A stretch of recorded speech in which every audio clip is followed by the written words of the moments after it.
বিয়ের ব্যাপারটা মানে এটা আসলে all god about gifted, destiny. Definitely destiny.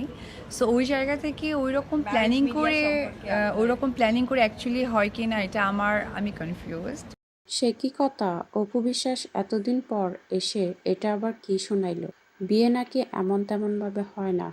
Apu Biswas হয়তো ভাবছেন এইসব ন্যাকামো মার্কা কথা বললে বিয়ে নিয়ে তাকে হয়তো অনেকেই বলবেন তিনি খুকি, তাই তিনি বিয়ে সম্পর্কে কিছুই জানেন না। অপু বিশ্বাসের মতে বিয়ে আল্লাহর দেয়া উপহার। তো সেটাই যদি হয় তাহলে আপনি আর শাকিব খান কিভাবে বললেন যে আপনারা এমন তেমন ভাবে বিয়ে করেছিলেন কোনো ধরনের প্ল্যানিং করা ছাড়া? সেটা কি ছিল? সেটা কি বিয়ে ছিল না, নাকি অন্য কোনো কিছু ছিল? এখন তো অপু বিশ্বাসের কথা শুনে মনে হইতেছে তাদের এটা এটা সেটা বিয়ে ছিল, আল্লাহ প্রদত্ত বিয়ে ছিল না, যার কারণে সে বিয়ে ঠিকই নেই।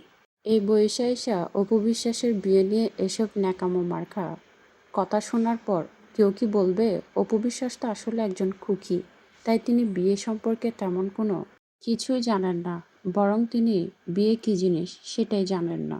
এমন কেউই বলবেন না, বরং বলবেন তিনি বৃদ্ধ বয়সে এসে কোন কথায় কি বলতে হয় সেটাই ভুলে গেছেন। এই বয়সে এসে এসব ন্যাকামো মার্কা কথা বাদ দিয়ে যেটা বলা দরকার সেটাই বলা উচিত অপু বিশ্বাসের। না হয় শুধু শুধু অপু বিশ্বাসকে মানুষ ট্রলই করবে।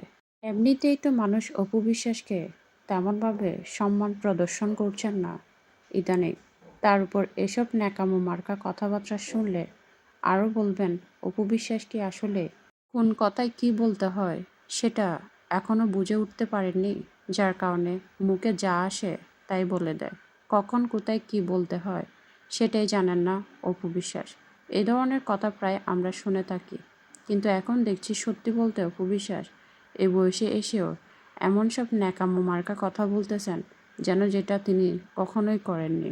আরে দিদি, আপনি যতই ন্যাকামো করেন না কেন আপনি কিন্তু আর খুকি হতে পারবেন না।